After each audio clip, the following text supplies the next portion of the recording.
बढ़ाने की वजह से 2,30,000 से अधिक छोटे व्यापारी देश के जो थे, इनका व्यापार धंधा खत्म हो गया।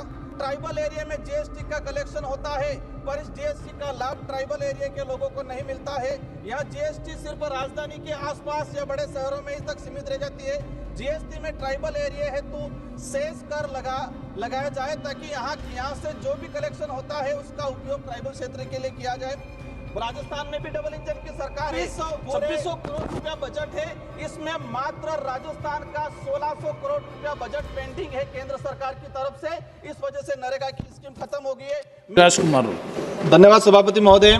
आज आपने अनुदान की पूरक मांगों पर 2025-26 की पूरक मांगों पर बोलने का अवसर प्रदान किया। मुख्य बजट में जो बजट का प्रावधान था, अधिकतर ये कह सकते हैं कि ये कागजों या वो पाइपलाइन के अंदर फंसा हुआ है, जो ग्राउंड पे नहीं जा पाया है, तो उस पर विशेष सरकार ध्यान दे। मैं विशेषकर कहना चाहूँगा कि अनुपूरक जो डिमांड आई है उसमें जो बजट घटाया बढ़ाया गया जो गया है, तो विशेषकर एग्रीकल्चर में अभी सबसे ज़्यादा हमने धरती को नशीली बना दिया है। यूरिया डीएपी जरूरी मानते हैं, लेकिन इतना आदि हो गया है जो भविष्य में हमारे सबके लिए घातक होगा। तो सरकार ऐसा प्रावधान करे, ऑर्गेनिक खेती पे फोकस करे, और जो ऑर्गेनिक खेती करने वाले जो किसान हैं, इन किसानों के लिए एक प्रावधान किया जाए कि वो तैयार कर रहा है तो वो कहाँ बेचेगा, उनके लिए अलग फसल खराब हो जाती है तो अलग से सब्सिडी देने का प्रावधान करे।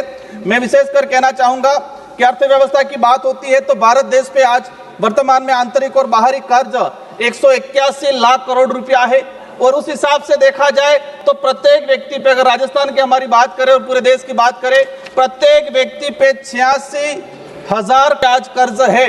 इस स्थिति में देखा जाए, आज हम कह रहे हैं, पहले सुनने में आता था डॉलर रुपये से गिर रहा है, तो आज डॉलर मतलब रुपये के मुकाबले डॉलर की वैल्यू बढ़ रही है।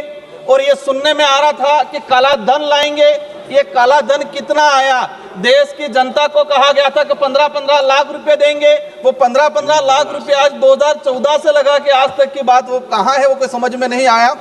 आज वर्तमान में जो देखा गया है, जीएसटी को लेके बात उठी, जीएसटी को घटाने बढ़ाने की। पिछले कुछ समय से हम देख रहे हैं कि जीएसटी के नाम से डंडीरा पीटा जा रहा है। तो जीएसटी बढ़ाया किसने था? 2014 से लगा के 2025 तक सरकार किसकी थी? जीएसटी बढ़ाया। जीएसटी बढ़ाने की वजह से 2,30,000 से अधिक छोटे व्यापारी देश के जो थे, इनका व्यापार धंधा खत्म हो गया।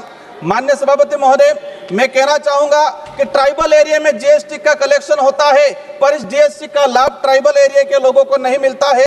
यहाँ जीएसटी सिर्फ राजधानी के आसपास या बड़े शहरों में ही तक सीमित रह जाती है। जीएसटी में ट्राइबल एरिया हेतु सेस कर लगाया जाए, ताकि यहाँ से जो भी कलेक्शन होता है उसका उपयोग ट्राइबल क्षेत्र के लिए किया जाए। वर्तमान देखा गया है कि भाजपा सीना तान कर कहती है कि हम विश्व की 5वीं बड़ी अर्थव्यवस्था है, हमें भी गर्व है कि हमारा देश है। लेकिन हकीकत क्या है? हकीकत यह है कि वर्तमान में जो देखा गया है, प्रति व्यक्ति, मैम 1 मिनट हुआ है, 2 मिनट में मेरी बात समाप्त करूंगा।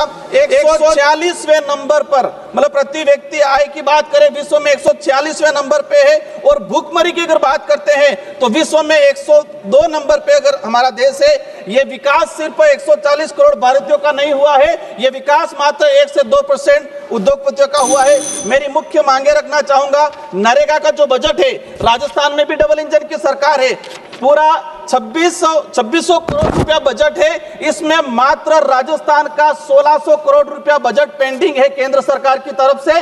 इस वजह से नरेगा की स्कीम खत्म हो गई है। मैं चाहूंगा मैम कि हमारी आंगनवाड़ी कार्यकर्ता, हमारी राज्यिका की महिलाएं, जब चुनावी दौर आता है, भीड़ की जरूरत पड़ती है, सबसे पहले हम महिलाओं को याद करते हैं, राज्यिका और आंगनवाड़ी। उनके लिए क्या व्यवस्था की जाए, उनकी तनख्वाह में बढ़ोतरी की जाए। अंतिम मेरी जो मांग है कि मेरे क्षेत्र के अंदर कडाना और माही प्रोजेक्ट, माही जो डैम है, उससे उस क्षेत्र के अंदर। धन्यवाद अध्यक्ष महोदया।